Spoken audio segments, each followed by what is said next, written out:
that the life must go on.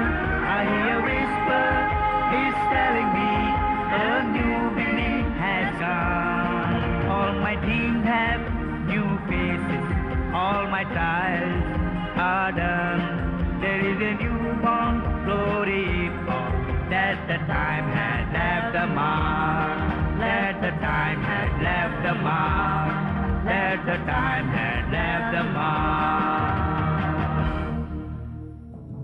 To get out of home is to cut through attachment to the hemmed in security of home, garden and fence. We love traveling.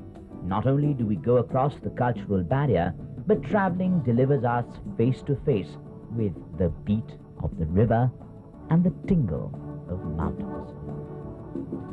Well, I suppose returning to the source is the most natural instinct of all creation.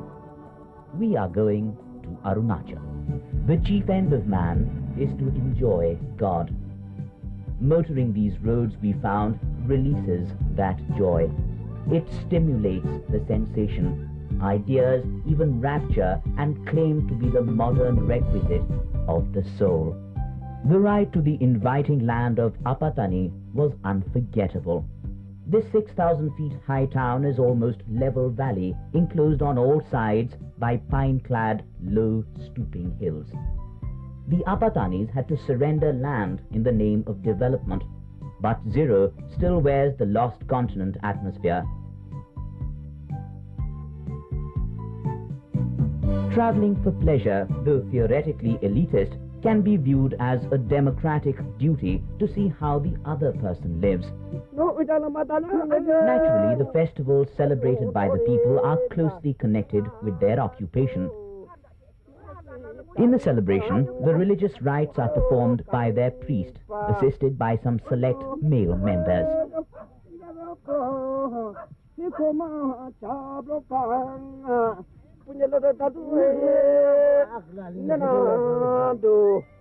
The Apatani settlements, nestling among rolling hills, must count as one of India's last unspoiled hill stations.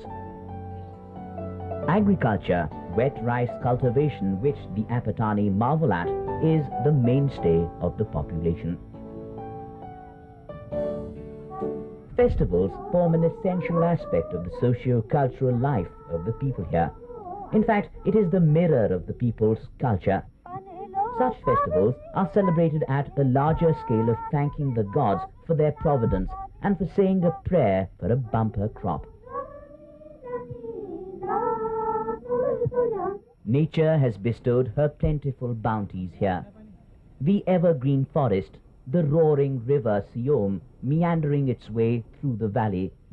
The river, besides being an inspiration to onlookers, is an important source of protein-rich fish, and the forest, natural shelter and food, besides medicinal plants for the Adis. Oh my God, what is that? The gorge of the Brahmaputra. In Upper Arunachal, the Brahmaputra goes by the name of Siam.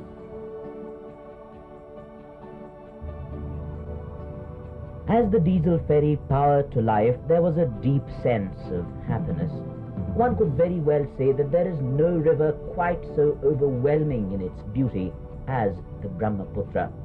It reflects the face of heaven, and to sail down it is to experience enormous peace and well-being. The terrain here reminds me somewhat of Francis Ford Coppola's Apocalypse Now. One unique thing about the motoring is that we were able to stop at will before a blinding panorama and enjoy the glory of God. We are now spiraling down to Tawang.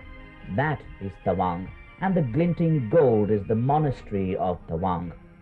But lots of winding roads to unwind. Phenomenal.